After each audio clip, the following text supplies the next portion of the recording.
try to demonstrate safe cooking, and ideally define safe cooking is let's not have a fire.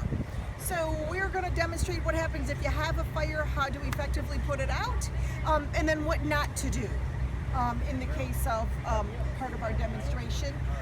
Now, when we talk about safe cooking, it doesn't matter if you're using a microwave, a toaster, an oven, a stovetop. The rules all apply. The number one reason we have fires is because of unattended cooking. That being the case, if you're simply in the kitchen with your cooking, you will prevent your fire. Some clues that you might be having a fire is my cooking is starting to smoke. And at this point, you would need to turn down your heat. Okay, and that prevents a fire by itself right there. So, in this case here, we're going to let our oil in this pan heat up to the point that we actually have flames. It takes 3 elements to put out a fire. You need your heat, your air, and your fuel. So by putting a lid on your fire, that eliminates your air.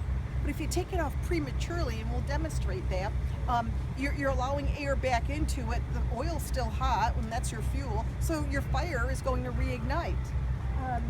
So that being the case, you need to put your lid on it, turn off your heat, and let it cool off at least 15-20 minutes. And then we're also going to demonstrate what happens if you put water on a liquid fire.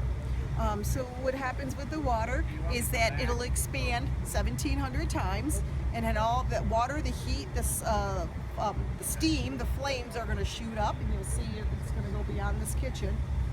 And that's what we don't want you to do in your home. So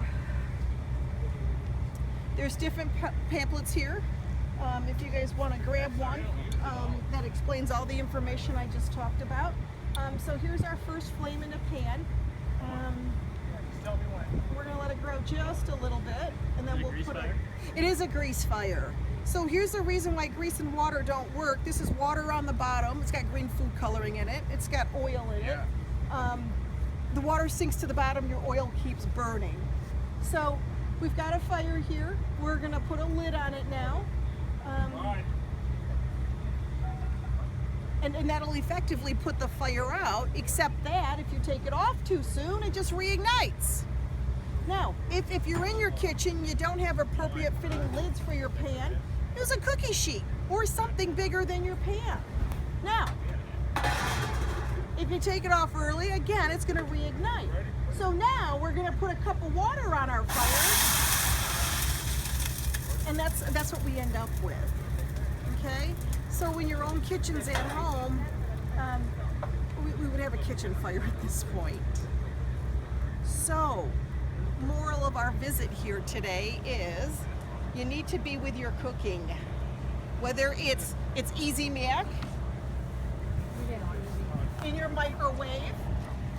I've done that one before. I always have somebody in the audience. So here's your Easy Mac that was cooked incorrectly, and our cooker left the kitchen.